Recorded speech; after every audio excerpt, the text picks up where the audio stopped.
ലോക്സഭാ തെരഞ്ഞെടുപ്പ് ലക്ഷ്യമിട്ടുള്ള രാഹുൽ ഗാന്ധിയുടെ ഭാരത് ജോഡോ ന്യായ് യാത്രയ്ക്ക് മണിപ്പൂരിൽ തുടക്കമാവുകയാണ്.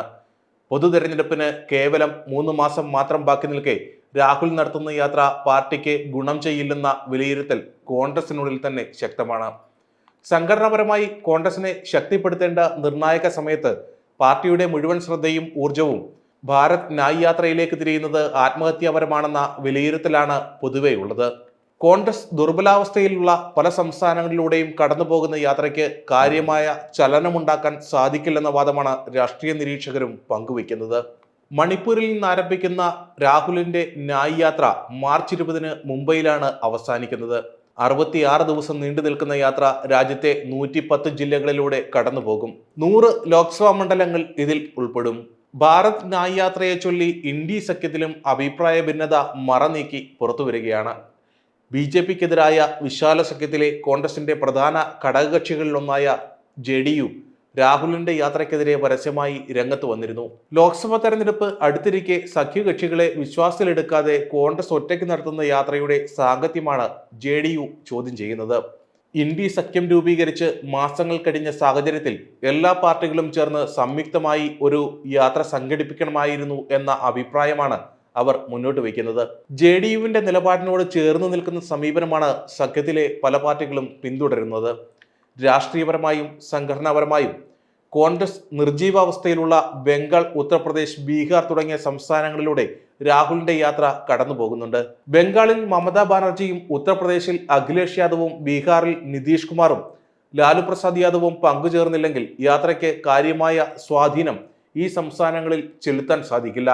ബംഗാൾ, UP, ബീഹാർ എന്നീ സംസ്ഥാനങ്ങളിൽ മാത്രം 162 ലോക്സഭാ സീറ്റുകൾ ഉണ്ടെന്നതാണ് ശ്രദ്ധേയമായ വസ്തുത. രാഹുൽ ഒറ്റയ്ക്ക് നടത്തുന്ന യാത്ര കൊണ്ട് ഈ സംസ്ഥാനങ്ങളിൽ കോൺഗ്രസിനും ഇന്ത്യ മുന്നണിക്കും പറയത്തക്ക രാഷ്ട്രീയ നേട്ടം ലഭിക്കില്ലെന്ന് ചുരുക്കം. ലോക്സഭാ തെരഞ്ഞെടുപ്പിന് മുൻപുള്ള നിർണായകമായ ഈ 3 മാസങ്ങളിൽ മുന്നണിയുടെ ശ്രദ്ധ പ്രധാനമായും വേണ്ടത് സീറ്റ് വിഭജനത്തിലാണ്.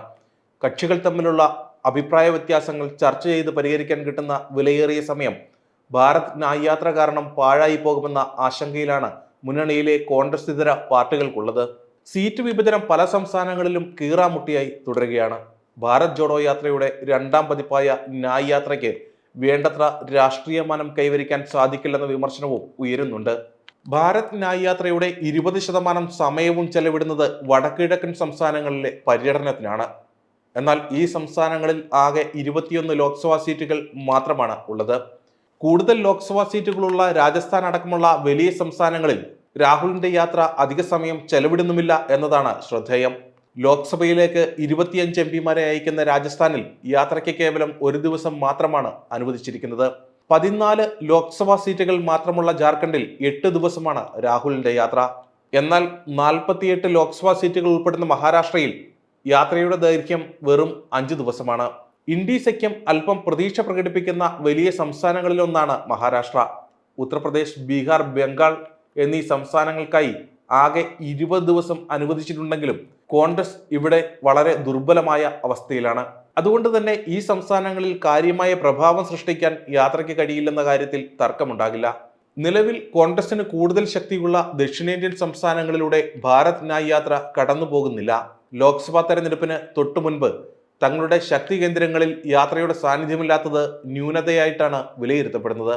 എന്നാൽ രാഹുലിന്റെ ഭാരത് ജോഡോ യാത്ര നേരത്തെ ഈ സംസ്ഥാനങ്ങളിലൂടെ കടന്നുപോയ കാര്യമാണ് ഇതിനു മറുപടിയായി കോൺഗ്രസ് ചൂണ്ടിക്കാണിക്കുന്നത്. രാഹുലിന്റെ യാത്ര വഴി കോൺഗ്രസിന് മികച്ച മാധ്യമ കവറേജ് ലഭിക്കുമെന്നാണ് പാർട്ടിയുടെ കണക്കുകൂട്ടൽ. രാമക്ഷേത്രത്തിന്റെ പ്രാണപ്രതിഷ്ഠാ ചടങ്ങിന്റെ പശ്ചാത്തലത്തിലും ന്യായ് യാത്ര വഴി വാർത്തകളിൽ നിറഞ്ഞു നിൽക്കാൻ കോൺഗ്രസിന് കഴിയുമെന്നാണ് പാർട്ടി നേതൃത്വത്തിന്റെ പ്രതീക്ഷ. എന്നാൽ തങ്ങൾക്ക് ശക്തിയുള്ള മേഖലകൾ കേന്ദ്രീകരിച്ച് പരമാവധി സീറ്റുകൾ ഒപ്പിച്ചെടുക്കാനാണ് കോൺഗ്രസ് ശ്രമിക്കേണ്ടതെന്ന അഭിപ്രായം ശക്തമാണ്.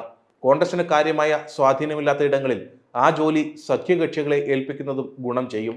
പ്രധാനമന്ത്രി നരേന്ദ്രമോദിയുടെ ജനപ്രിയതയെയും BJPയുടെ സംഘടനാ സംവിധാനത്തെയും വെല്ലാൻ പ്രയാസപ്പെടുന്ന കോൺഗ്രസിന് താഴെത്തട്ടിൽ പാർട്ടിയെ ശക്തിപ്പെടുത്താനുള്ള അവസരമാണ് രാഹുലിന്റെ യാത്ര കാരണം നഷ്ടമാകുന്നത്. എന്തായാലും തെരഞ്ഞെടുപ്പ് പടിവാതിക്കൽ എത്തി നിൽക്കെ പാർട്ടി സംവിധാനം മുഴുവനും രാഹുലിന്റെ യാത്രയ്ക്ക് പിന്നാലെ പോകുന്നത് കോൺഗ്രസിനും ഇന്ത്യ മുന്നണിക്കും എത്രത്തോളം ഗുണം ചെയ്യുമെന്ന കാര്യം കണ്ടറിയേണ്ടി വരും.